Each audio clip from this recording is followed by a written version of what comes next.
Ladies and gentlemen, thank you for standing by, and welcome to the Synopsys earnings conference call for the third quarter of fiscal year 2020. At this time, all participants are in a listen-only mode. Later, we will conduct a question and answer session, and instructions will be given at that time.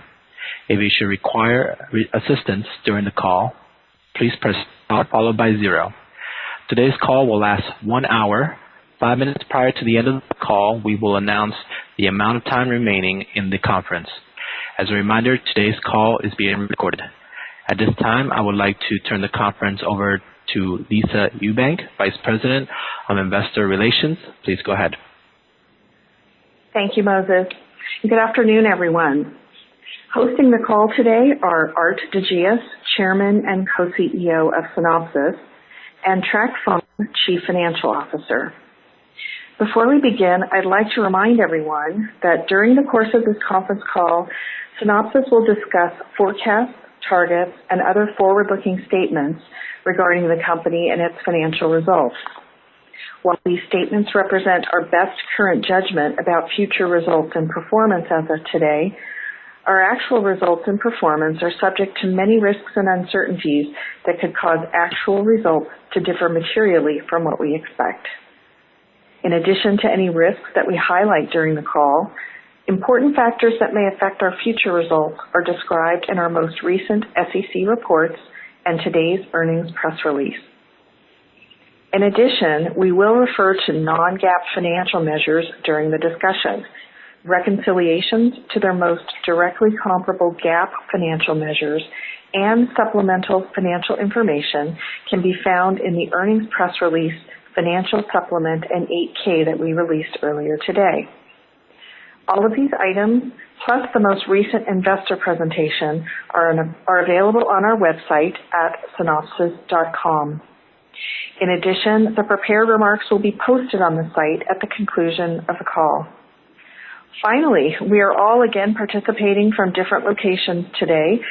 Please forgive any delays or technology glitches or awkward handoffs in the Q&A session that might occur as a result. With that, I'll turn the call over to Aart de Geus. Good afternoon. Synopsys continues to execute very well and delivered record revenue, non-GAAP earnings, and cash flow in the third quarter. Revenue was $964 million, with GAAP earnings per share of $1.62, non-GAAP earnings per share of $1.74, and $399 million of operating cash flow. Revenue growth was strong across all product groups and geographies. Orders were greater than our internal plan, with particular strength in EDA software. We also continue to make excellent progress on our margin expansion goals. As a result of this overachievement and broad-based strength, we are raising fiscal 2020 revenue, operating margin, non-GAAP earnings, and cash flow targets. Trac will discuss the financials in more detail. Our excellent results and confidence reflect product differentiation and technical strength, bolstered by an intense multi-year innovation push and high demand for our advanced solutions. We're progressing rapidly towards crossing the $4 billion revenue milestone while simultaneously increasing bottom-line value through continued operating margin expansion. Even as the world navigates through the pandemic, a slowing economy, and geopolitical uncertainty, the market in which we operate remains robust. Global design activity and customer engagements are flourishing, driven by unrelenting complexity of chip and system design under both fabless and vertically integrated strategies. Growing segments such as AI, 5G, high-performance compute, cloud, and the proliferation of smart everything are especially strong for Synopsys. As a result of extensive technology investments, our product platforms are the best they've ever been. Take AI, for example. In addition to being a leading provider to this market, we ourselves apply AI and machine learning throughout our portfolio. The results are excellent. Our new DSO.ai product, announced last quarter, is just the latest example of machine learning directly benefiting our customers' time to market. With that backdrop, let me provide some highlights from the quarter, beginning with EDA. We delivered double-digit revenue growth driven by both design and verification software. In digital design, our intense multi-year innovation push is bearing fruit with accelerated product adoption and revenue growth across our Fusion design platform. Most notably, our Fusion compiler product continues to win benchmarks and drive increased competitive displacements that solidify plan of record status. When we announced this groundbreaking new solution about 18 months ago, we expected it to be highly differentiating and deliver great results. Quarter by quarter, this has proven to be true as customers are consistently realizing the best results with lowest runtime. Consequently, the adoption rate in production design is accelerating, especially in new projects and for the most advanced process nodes that require this high level of integration. In this quarter alone, we literally saw a doubling of tape-outs. Proliferation momentum is broad across many different markets, ranging from very large global semis specializing in automotive and communication chips, to promising AI startups, and notably a microprocessor leader who is expanding Fusion compiler usage as plan of record across next-generation projects. The Fusion vision and impact extend well beyond Fusion compiler. For example, our industry gold standard sign-off, which is used in approximately 95% of all advanced designs today, is highly integrated with Fusion compiler and throughout the entire flow. Another dimension of continuous innovation is cloud enablement. Our collaboration with industry leaders Microsoft and TSMC has delivered cloud-enabled sign-off products, showing dramatically higher throughput and 2x savings on cloud computing resources. Let me now turn to custom design, which again grew by double digits. We continue to secure full-flow competitive displacements with multiple high-profile advanced customers choosing Synopsys.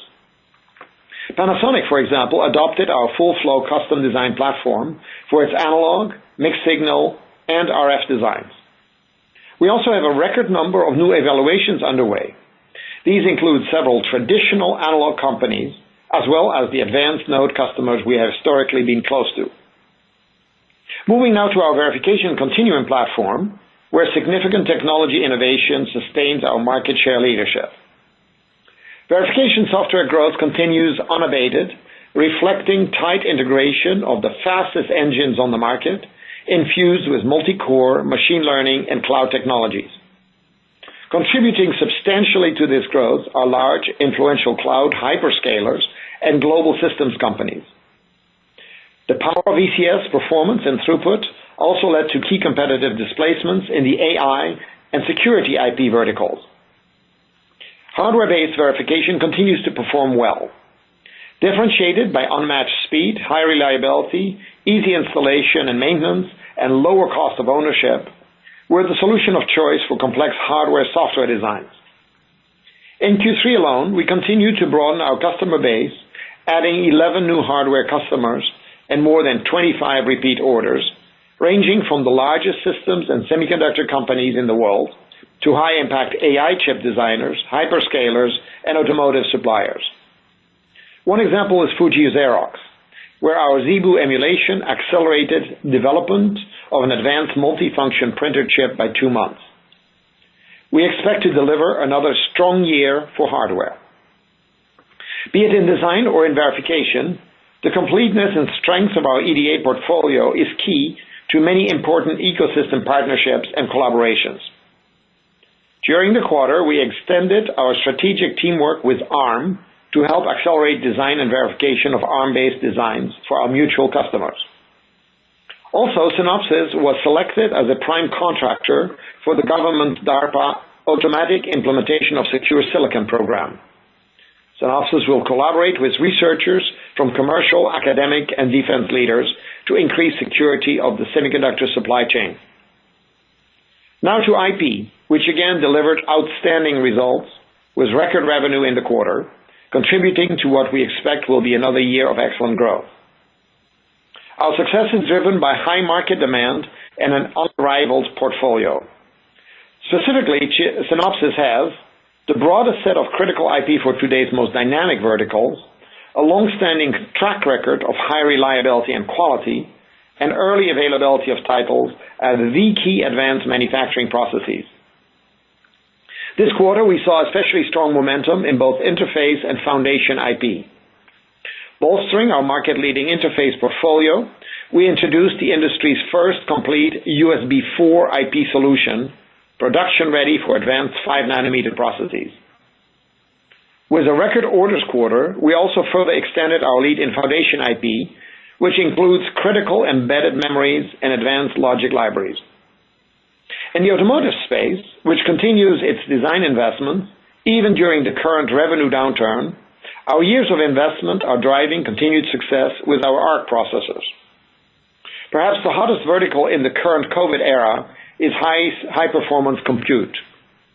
Widespread work-from-home environments mean greater need for huge amounts of servers, GPUs, AI accelerators, data centers, and enterprise storage.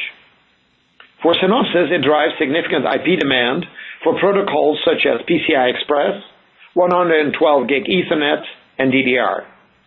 NVIDIA, for example, selected our advanced DDR5 IP for its high-performance cloud computing networking chips for multiple processes, including 7-nanometer. We had multiple design wins for our new 112 gig high-speed SerDes offerings. And meanwhile, we taped out our full IP portfolio for high-performance compute in the 5-nanometer process.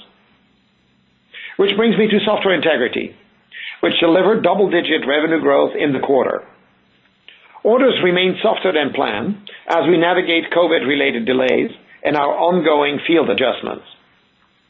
Our long-term value proposition and market opportunity are very compelling. The need for security and quality testing is high, as the impact of a breach is immense.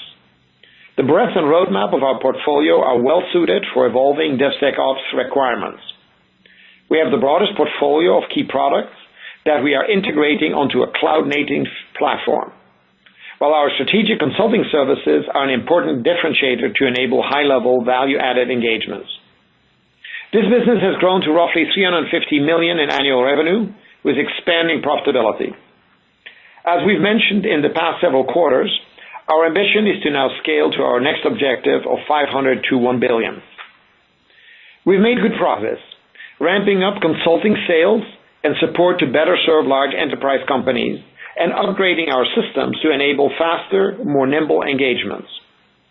In Q3, we saw an increasing number of customers who want to move from a disparate collection of individual tools to vendors who can deliver multiple products. We signed 9 new Polaris platform agreements this quarter, and we saw customers replacing incumbent point tools. For example, an expanded agreement with a large U.S. software provider and a new engagement with a global hospitality company. 2 weeks ago, we also welcomed our new general manager, Jason Schmidt, to help drive the business to the next level of impact. In his 20-plus years of security industry experience, Jason has scaled or managed sizable security businesses, both inside a large organization and most recently as CEO of a successful startup. Jason has hit the ground running and has begun to implement his 90-day plan. Our team is eager to move into this next phase. As we head into the final quarter of this eventful year, we're already planning for next year and beyond. A key element of that planning is another announcement we made today. We are promoting Sassine Ghazi to Chief Operating Officer. As most of you know, Sassine has led the design group for the past 3.5 years. During that time, he has made a great impact on our innovation focus and capabilities, accelerating development of market-changing new products that are now seeing excellent momentum and revenue growth. With experience that spans R&D, customer support, sales management, and corporate leadership, he is the right person at the right time with the right team to help solidify and increase our momentum even more. With accelerated innovation across the board, complemented by execution excellence, we look forward to growing Synopsys well beyond $4 billion in revenue while further expanding profitability. In summary, our compelling new products and strong execution resulted in outstanding and record third-quarter results. We are raising our annual guidance for revenue, operating margin, non-GAAP earnings per share, and operating cash flow. Design activity is robust and expected to remain so for the foreseeable future. The momentum of our technology innovation is palpable and resonating very well with customers, and we are well on track to reaching the financial objectives we communicated last year. We thank all of our employees for an outstanding quarter under challenging global conditions. Trac will now highlight the financial perspective. Thanks, Art. Good afternoon, everyone. Q3 was an outstanding quarter with record revenue, non-GAAP earnings, and cash flow. Orders were ahead of plan, and business growth was very strong. Our ongoing success reflects robust end market demand, technology strength and momentum, and our focused execution. In addition, our solid financial foundation of nearly 90% recurring revenue and sizable non-cancelable backlog positions us well for variability in the environment around us. These dynamics provide us with the confidence to raise guidance for the full year. Now to our third quarter results. All comparisons are year over year unless otherwise stated. We generated total revenue of $964 million, with double-digit growth in each of the product groups and strength across all geographies. Semiconductor and System Design segment revenue was $871 million, an increase of 13%, while Software Integrity segment revenue was $93 million, up 12%. Total GAAP costs and expenses were $754 million, and total non-GAAP costs and expenses were $641 million, resulting in a non-GAAP operating margin of 33.6%. By segment, adjusted operating margin was 35.4% for Semiconductor and System Design and 15.8% for Software Integrity. As expected, margins are higher in the second half of the year due to the quarterly profile of revenue. Based on our top-line overachievement and ongoing expense management, we now expect a non-GAAP operating margin of approximately 28% for the year. Wrapping up the income statement, GAAP earnings per share were $1.62, and non-GAAP earnings per share were $1.74. Turning to cash, we generated a record $399 million in total operating cash flow. Our balance sheet is very strong. We ended the quarter with a cash balance of $1.05 billion and total debt of $131 million. Now to guidance, which continues to assume that the current entity list restrictions remain in place for the remainder of the year.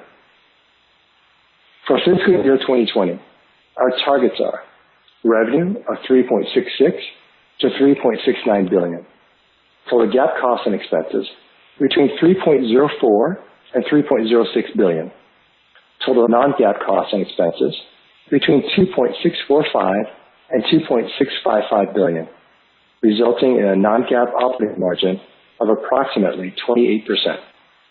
GAAP earnings of $4.10 to $4.21 per share, non-GAAP earnings of $5.48 to $5.53 per share. Cash flow from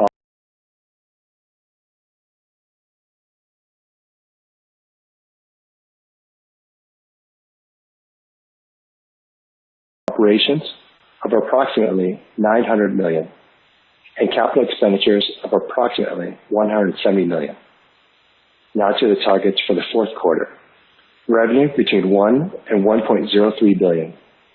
Total GAAP costs and expenses between $802 and $822 million. Total non-GAAP costs and expenses between $717 and $727 million. GAAP earnings of $1.10 to $1.21 per share, and non-GAAP earnings of $1.51 to $1.56 per share. Based on our strong outlook for the year, I realize there will be questions about 2021. Over the last 2 years, we've expanded operating margin by 6 points through a combination of strong revenue growth and excellent expense management. Having said that, there are some one-time expense savings this year that we need to contemplate and factor into our 2021 outlook. Therefore, we would suggest it's premature to update your 2021 estimates at this time. As is our normal practice, we're in the process of finalizing our budget, and we'll provide an outlook when we report in early December. I will, however, reiterate our general multi-year objectives: high single-digit revenue growth, non-GAAP operating margin expansion to the high 20s in 2021, in the 30% range longer term, double-digit non-GAAP earnings growth, and strong cash flow. In conclusion, we deliver a record quarter across our key metrics. Based on our strong results year to date and our solid outlook for Q4, we are raising our targets for the year. Finally, I'd like to thank our team for their commitment to our business and customers during these unusual and often trying times. With that, I'll turn it over to the operator for questions. Ladies and gentlemen, if you wish to ask a question, please press 1, then 0 on your telephone keypad. You may withdraw your question at any time by repeating the 1-0 command.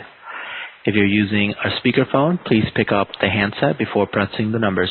Once again, if you have a question, you may press 1 at this time. Before we begin the Q&A session, I would like to ask everyone to please limit yourself to 2 questions to allow us to accommodate all participants. If you have additional questions, please re-enter the queue, and we'll take as many as time permits. Okay, enjoy.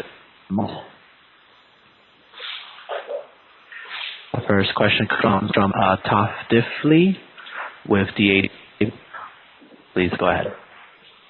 Yes, good afternoon. So wanted to jump on the upside that we saw during the quarter. It looks two big drivers there. Is that true, and is that kind of the growth, I guess the upside from what your expectations were going into the quarter? We missed a part of that. So we missed a part of your question. Would you mind repeating that, please? Oh, sure. Yeah, so I'm just looking at, what drove the incremental upside during the quarter, and it looked like, maybe a combination of just really strong IP and Asia Pacific, maybe China, as the 2 big, drivers that were unexpected when the quarter began. But just curious if that's true, and, what in your view were the big drivers. So what you said is all true, but on top of that, the EDA part was also quite strong. And I think that is being the result of the innovation that we've done for a number of years. And you may recall that we introduced some new products last year that now are really starting to see rapid growth in utilization. But overall, it was really pretty much across the board that we saw strength, and certainly IP stood out. But I would say all of Asia was strong. Okay, and then when you look at the orders themselves, you said the orders came in ahead of plan. Similar profile to the strength that we saw in the revenue during the quarter? Yeah, similar. Again, emphasis on EDA as being particularly strong. Okay, and then just finally a quick, maybe technical question. The recent acquisition, Qualtera, what is post-silicon optimization? More and more as silicon enters places where human life is involved, such as cars, for example, but also robotics and so on, it becomes important for the silicon to be able to self-diagnose if it's still working. So just imagine sitting in your car and one of the chips says, hey, I'm not working quite well anymore, better start parking the car. Well, in order to do that, you need to put all kinds of things on the chip that can then diagnose itself, I'm still okay, I'm still okay, I'm still okay, until it's not. And of course, we hope that that's never the case, but those are the capabilities that we're aiming at. Well, that's interesting. All right, well, thank you for your time. You're welcome. Next, we go to the line of Joe Vruwink with Baird. Please go ahead.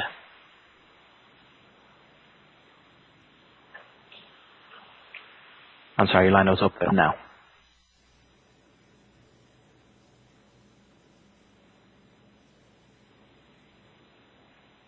Joe Vruwink with Baird, your line is open.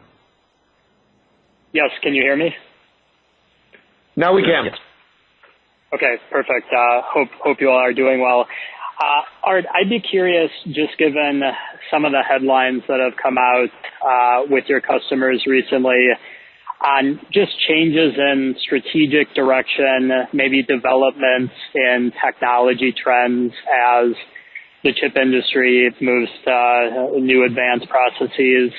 Given the nature of EDA and the proximity to your customers, Are some of these developments necessarily a surprise? Would you have perhaps thought, just given the direction of certain customers and trends, that there was a certain inevitability behind, some of the technology updates we've heard over recent months? And then if all of that is perhaps true, how is the Synopsys portfolio maybe positioned to capitalize on some of the current events we're all hearing and reading about? Well, there's of course many events right now, and at the base level, fundamentally, the quest for faster, cheaper, lower power chips is unabated, largely because the amount of computation continues to grow massively. So that means there's a lot of opportunity for many providers. If you throw on top of that AI capabilities, now the desire for compute is even more extreme. Now, having said that, there are a variety of technology developments that continue, and technology developments are never quite linear, meaning the new silicon technologies get pushed towards dimensions that are so small that there's a certain degree of uncertainty every time somebody introduces a new node. And what we see more often than not is that the first introduction gets some results, and then there's a second version and a third version. But in aggregate, that push forward is still very, very fast. And we have seen this back and forth many times. Now, there's one more trend that I would like to signal, although I don't think it's massively big yet, but I think it's important, is that more and more providers are now looking at doing multiple chips, not just in a package, but literally sitting on top of other chips to bring them in high proximity. This used to be called in the late 90s and early 2000s more than more, referring to Moore's law, meaning it's not just more transistors on a chip, but it's actually multiple chips really squeezed together maximally, also referred to as 3D IC. And so this is a trend that was sort of difficult for a long time because it's difficult to do technically, and now suddenly we see it's growing very rapidly. And all of that tells me that AI is starting to drive the architectures because AI has a lot of data, and so you want to bring the data as close as possible to the processing, and those efforts are massively moving forward right now. So I see we have a lot of opportunities, frankly. That's Joe, great. this is Track. Can I just add that in general, I think the points you raised, and Art provided a very thoughtful commentary on the technology, but from a practical business perspective, what you're seeing are results today is the fact that despite the macro environment, the design activity continues to be very strong. And I wouldn't necessarily associate, manufacturing challenges with any impact on design, because ultimately that's what drives our business, and that's been very healthy year to date. Great. And Track, if I can follow up with one question just in regards to the implied operating margins in Q4 relative to the very strong levels you saw at Q3. Is that a function of intended product mix? Is it a function of just timing of certain incremental investments? Just any thoughts there? It's a combination of a few things. The variability of the margin is really a combination of the fact that the outlook for the year is really strong.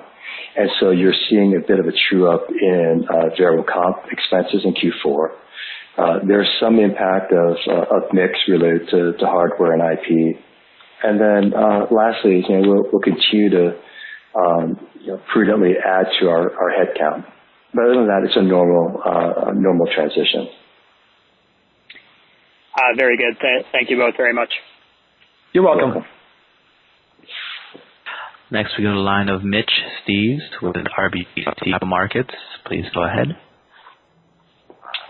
Hey guys, thanks for taking my question. I really had two. So first, kind of addressing the server market. I mean, there's been a lot of changes over there, and potentially R may become a more viable solution long term. So my question is really just, if we draw parallels between what happened in mobile when that started to take off, and we assume, I'll make the assumption that the server environment becomes more competitive, would the EDA space see ASP increases in additional demand? And if so, why would that be, or why wouldn't that be the case if we have more different server chips coming out in the market over the next few years? Well, it's an interesting question, and the first part is an obvious positive, which is more servers is good for our market because even if there's competition among the providers, they're all going to race forward to high performance and low power and high density. But the second observation, the second thing I think you alluded to is also interesting, which is there will be more diversity in the type of computations. And so a variety of accelerations are going to make their way more and more into the cloud. And that includes, of course, all kinds of different AI algorithms. And because these things are so compute hungry, they're all going to get optimized for some aspect that is of particularly high value. So if nothing else, I think the whole compute space itself will have many providers with many different chips. And, both the word many and the word different are really good for Synopsys because they all need to be optimized and designed and verified and tested.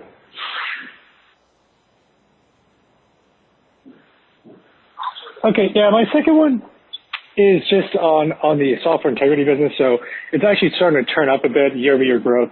So I'm just curious about maybe you can give us an update on how the sales process is working there. I know you guys have hired a bunch of new people, et cetera, but maybe you could talk about win rates. I think that's probably the more relevant item because it's not really possible for you guys to win some new accounts because of the current environment. But can you maybe update us on what the win rates look like and how confident you are getting that back to kind of mid-teens to potentially 20% growth long term again?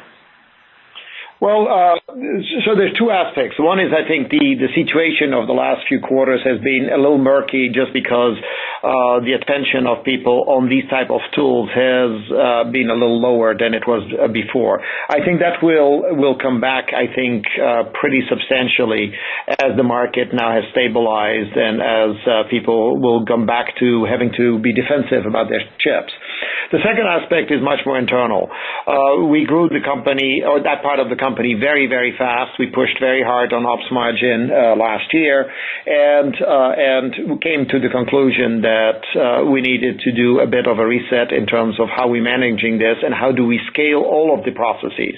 That includes the field processes. It also includes how we look at integrations and the clear focus for the platform. And it's in that context that we're really very enthusiastic about Jason joining because he brings an experience base that we didn't have there in the past. And therefore, we can see that in a matter of a couple of quarters, I expect that we'll see the impact of just some corrections that we're making in that business unit. The initial reactions have been very, very positive, and I must say, having interacted with them, I can immediately see that there's a degree of competence that will benefit us greatly, as the business itself is actually in a very good position. And yes, you've seen a good quarter, but it's not as good as we want it to be, so there's work to be done.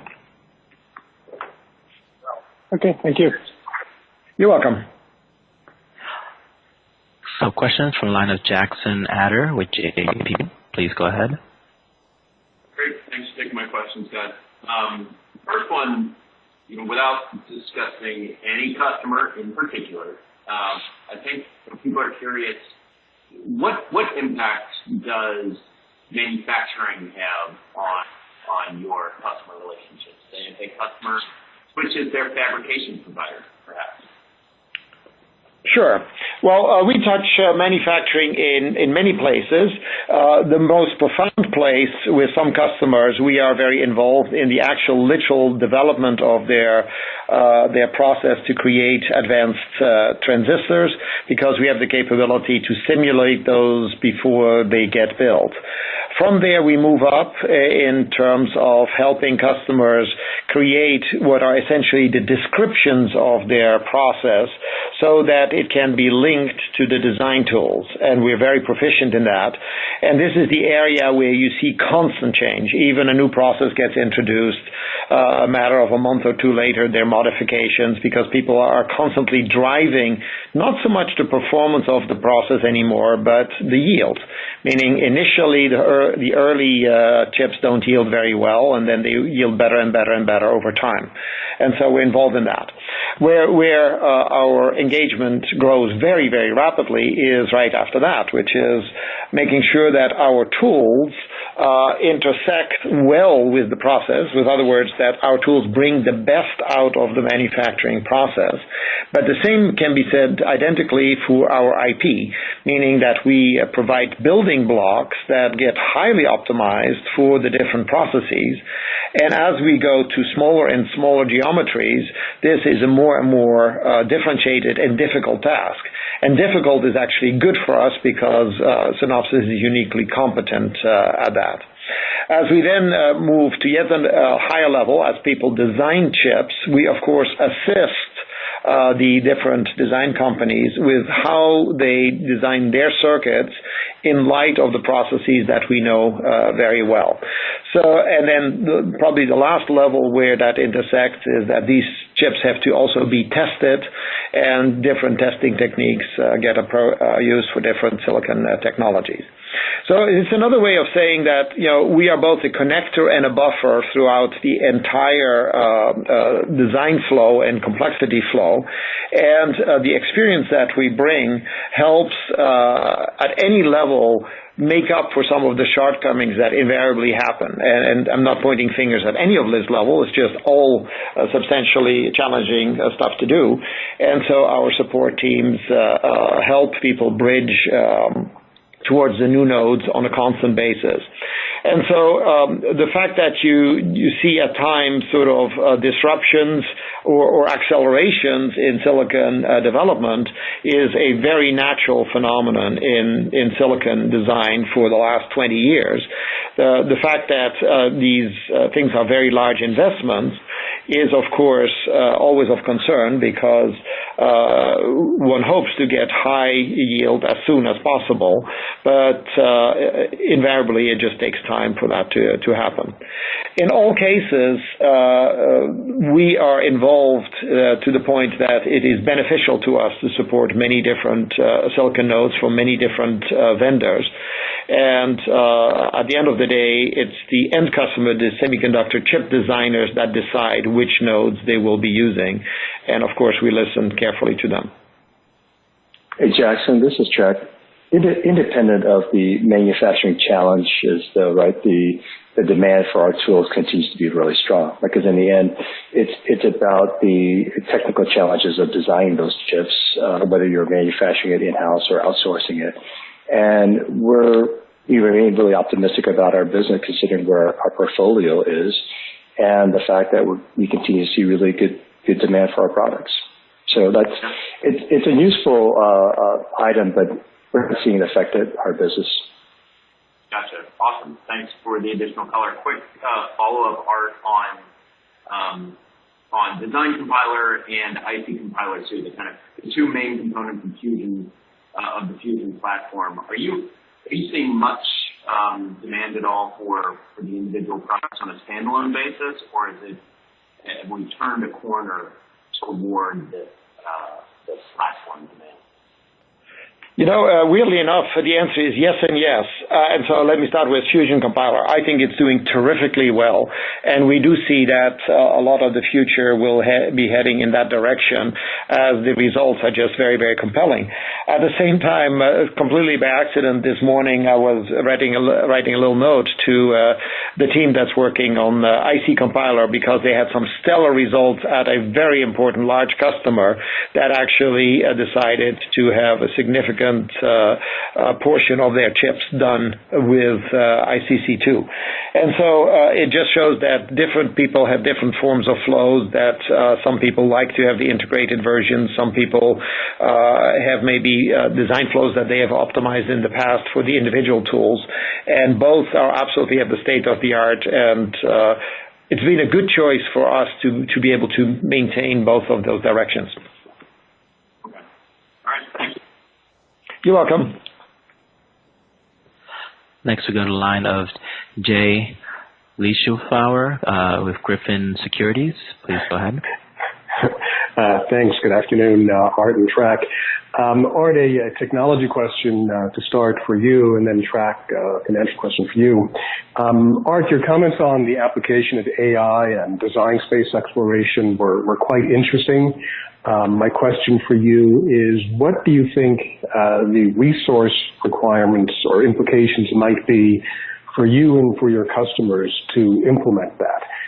For you in particular, for example, what might it mean in terms of your capacity needs for applications engineers, in terms of having to scale that up, as you've been doing anyway the last couple of years for the general business? Might it have any effect, in fact, on where you have AEs? Because to date, the bulk of your hiring anyway for AEs has been very heavily in Asia. So when you think about where AI might be adopted geographically, how might that affect your resource requirements, not just for AEs, but also, of course, for R&D? And then for you, Track, I don't think you mentioned the backlog number. If you could update us on that. And then with respect to the strong IP numbers, would it be correct to infer that the majority of your IP revenue is upfront, perhaps even more upfront than it's been? And is there any geographic difference in terms of upfront IP revenue? In other words, is Asia more heavily upfront than perhaps other regions in terms of your IP business? Thanks. Okay, Jay, you had about 17 questions in that one question, but let me try to split it like this. There's two types of AI. One is the AI that we apply inside of our tools, and in many ways, for the application engineers, that's not any different than what they did in the past. Of course, they need to be knowledgeable about the tool. They need to know how to use it well, in what circumstances you get the highest return. But fundamentally, it's a continuation of being experts in some phase of the design flow. One of the other aspects of AI is to now look more at sections of the design flow, and there engaging with the design community is actually of high value. Now, many of our AEs do that as part of their daily job anyway. Even so, everybody is sort of working from home today. It's quite amazing how good the connectivity continues with the design community. And so over time, it is possible that we'll see gradually an emphasis to look a little bit more at the complete flows, because there's a lot of benefit from an AI point of view there over time. But right now, I think it's mostly a continuation of the type of people that we have, because they have to be very versatile anyway. Know the tools, know how the customers design, know the urgencies, etc. As to where, I don't think that it changes the profile. It's the most advanced people that will also be the early adopters. Now, there's no question that Asia in general, China, Korea, Taiwan, continue to be the areas of rapid adoption of new technologies, and I don't expect that to change all that much either. In all cases, it's a great opportunity space for us where we're making really quite astounding progress. Hey, Jay, regarding your questions, backlog, we finished at $4.6 billion for the quarter. As we mentioned in our prepared remarks, bookings were better than planned for the quarter. But more importantly than that, the run rate for the business was up pretty significantly. So that's a good indicator of the health of the business. With regards to IP, you're going to see a little bit more variability, as we've talked about over the last year and a half with IP due to 606. The upfront profile is really a function of when our customers are logging onto our site and downloading IP. So some quarters may be bigger than others depending on their development schedule. And that's what you saw this quarter. With regards to the geo mix, it's really not focused on any particular area. That issue is kind of broad-based. The business continues to be very much recurring in nature and based on a multi-year subscription. Does that help? Yep. Thank you both. Great. You're welcome. Next, we go to the line of Jason Celino with KeyBank.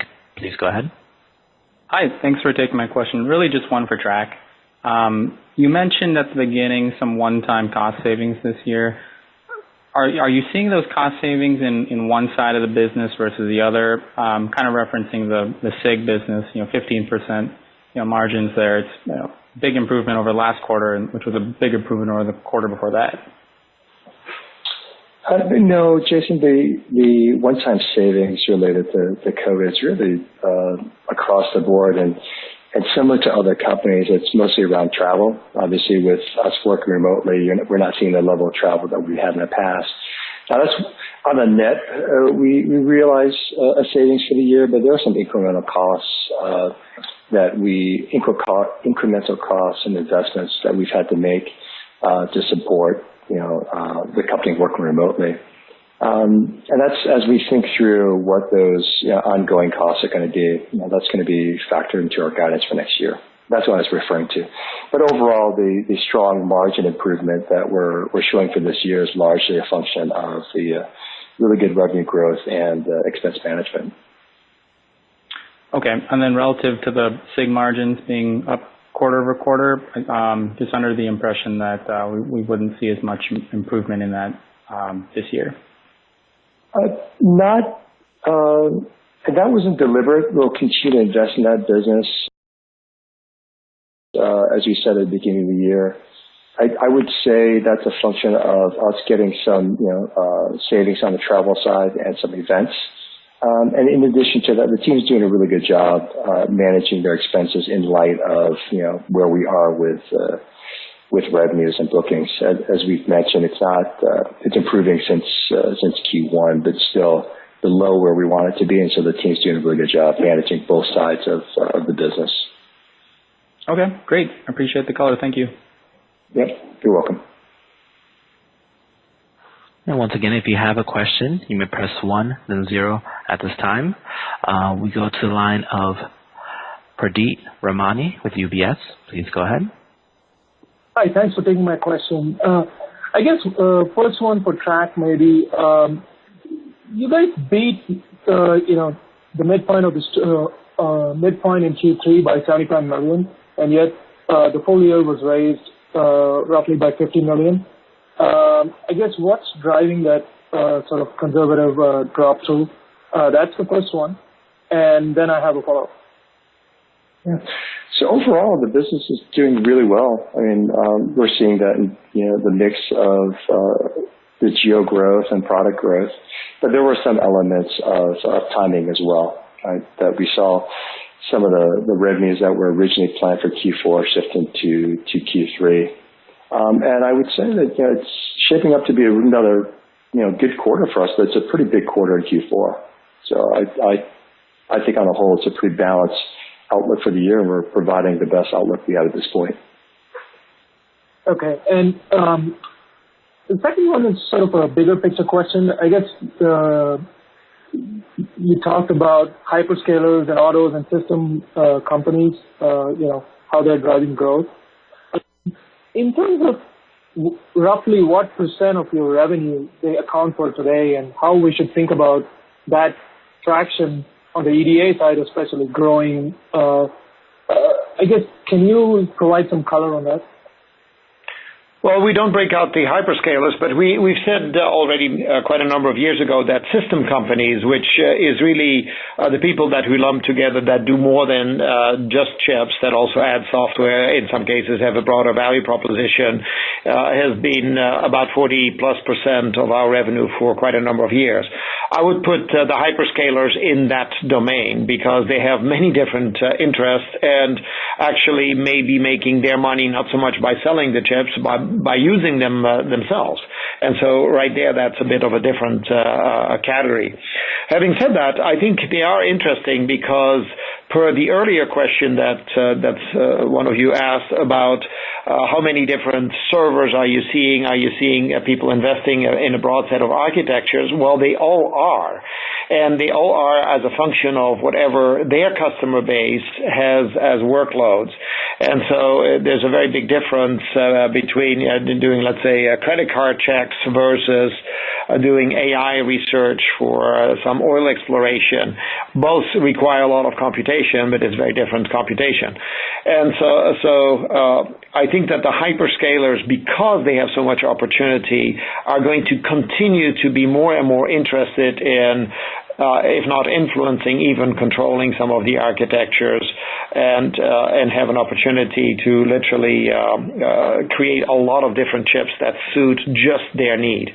And in that regard, we have just excellent relationships there, and we see a lot of growth opportunity.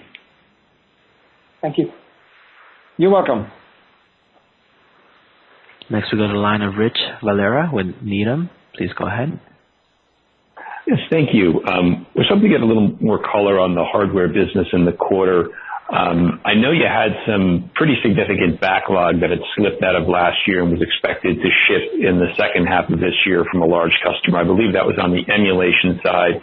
And I was wondering if FPGA prototyping was one of the contributing factors to the very strong performance in the IP and system integration side. You're just wondering how hardware overall did, if you could give any sense of growth, and if you're seeing those emulation orders that pushed into this year shipping as expected. Let me take that one. I think I would say overall this year is shaping up to be another strong year for hardware, and that's a really strong statement considering that last year was a record year for hardware despite that push out.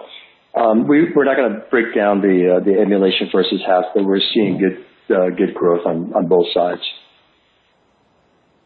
Got it. And then, Trac, just wanted to clarify on your commentary on fiscal 21. Since one-time expense savings, at the risk of stating the obvious, shouldn't impact revenue for fiscal 20 or 21, when you said don't want to change your EPS, were you referring to your op margins or specifically your EPS, which I would think could go up if you changed your revenue, but not your op margin assumptions? Ideally, I'd like you all to be patient on estimates across the board until we report in December. But most specifically, I just don't want you to focus on margins being on a certain trajectory. Appreciate the color. It was an ops margin focus, yeah. Got it. Thank you. Next question comes from the line of Gary Mobley with Wells Fargo Securities. Please. Good afternoon, everybody. Thanks for squeezing me in. It's some questions about China, and I know you don't break out your China revenue from the APAC category, but obviously Asia Pac was at a record level by a pretty wide margin. So I'm curious if you saw any pull-in activity as perhaps some customers based in China, were trying to get ahead of the export restriction of the month, so to speak, and maybe if you can give us an update of what you're seeing on the competitive front from some of the startups that are locally based in China. Sure. Let's start with the entity list. As you know, there was a bit of an update this week. We analyzed it, understood it, and fundamentally it does not change the outlook that we've given you, and the outlook encompasses the fact that we expect the entity list to continue where it's been now for the last 9 months or so. Having said that, China is strong across the board, and that's largely because its economy has, I wouldn't say returned to normal, but certainly a degree of normalcy that is relatively advanced. And there are a lot of investments in a lot of companies that are not on the entity list. And so throughout the electronics economy, we're doing very well there. But it's partially true for the countries surrounding China as well, so Far East in general. In terms of competitive endeavors, obviously there's a lot of talk about every aspect of high tech. China wanted to become independent of the West. That will take a long time. And so while there are efforts, certainly in semiconductor manufacturing, there are a few efforts as well on the EDA side. There too, it is relatively very, very small compared to what we can provide, and I think it will take a long time before it's very competitive. And so, lastly, we are doing well in China in general and do not see that changing rapidly. But, looking forward to see what happens after the elections and if at that point in time there is a mellowing or a harshening of the situation. Okay, quick follow-up question for Trac. How should we read into the fact that you guys didn't buy back any stock during the quarter? Is that not wanting to chase the share price, or is it something more strategic in mind? No, I wouldn't read into that at all, actually. You know, our capital allocation strategy has been pretty consistent, and that hasn't changed. Right now, we didn't set out not to do buybacks in Q3, but it turned out that way. Mostly my focus was, just making sure the team continues to be very prudent about how we're managing our cash, especially in light of the current macro environment. I want to make sure that we're managing our balance sheet in a way that gives us the most, stability and flexibility to run the business. But overall, that the approach in terms of managing the balance sheet for organic investments versus M&A versus buyback, that overall approach hasn't changed. All right, we remain committed. We remain committed to making that a key part of this strategy. Thanks. You're welcome. Next, we go to the line of Krish Sankar with Cohen and Co. Please go ahead. Yeah, hi. Thanks for taking my question. Art, I had two of them. It's a two-part question, so I'll ask both right away. When you look at your hyperscaler customers, as they move to custom silicon from merchant, how does that impact the need for EDA? And along the same path, when computing moves more towards the edge, what is the impact for EDA relative to like a cloud system? Okay, let me start with the first one. As people learn how to do design chips themselves, of course they will need a lot more EDA than they had before, which was essentially zero. And so that this is all upside. But what is interesting is that in parallel to that, these are typically people that get hired from other design companies, and they immediately jump on, here are all the IP blocks that I need because I want to design really fast. And so we think that there's the potential in a number of these hyperscalers for them to actually develop very, very competent but also very driven teams where the time to market is really what is going to be pushing for doing a lot of business. And given that the opportunity space for them is different, they use their own chips, therefore they are they are de facto very close to their own market. I think they will recognize quickly that being able to differentiate through electronics is actually going to be of high value. So I expect them to be big spenders over time. I must say I didn't quite understand your second question. Would you mind clarifying? Oh, sure. As the computing moves more towards the edge, how does that impact the need for EDA? Well, there's always been this debate, how much compute goes to the edge and how much goes to the center. And the answer, I think, is yes. Both are growing rapidly. And part of that is that a lot of the data that gets now generated on the edge, rather than transporting it all to some center compute place, gets at a minimum triaged or simplified or concentrated. And so we see a lot of development of AI for the edge in a broad set of companies. So from my perspective, sort of the more the merrier, because there too we're going to see more and more specialties, meaning that because AI can be very compute intense, if you can reduce that intensity by focusing on specific problems, specific types of data, you can not only get much better results, you can also do it in a much shorter amount of time.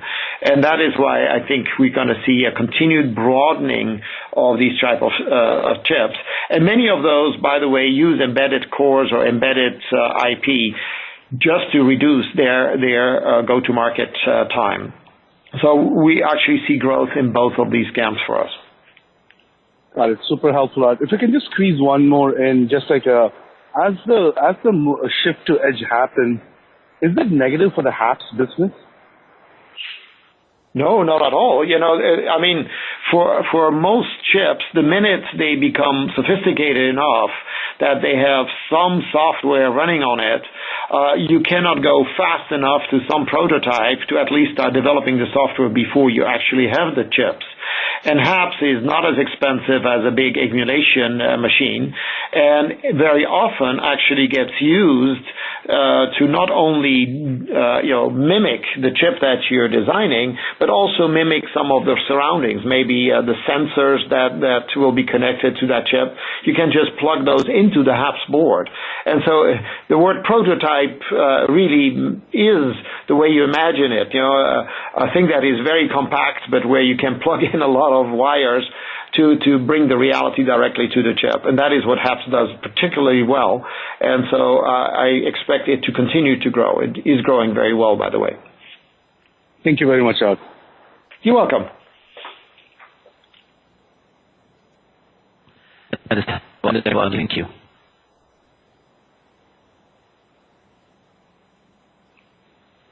Hello?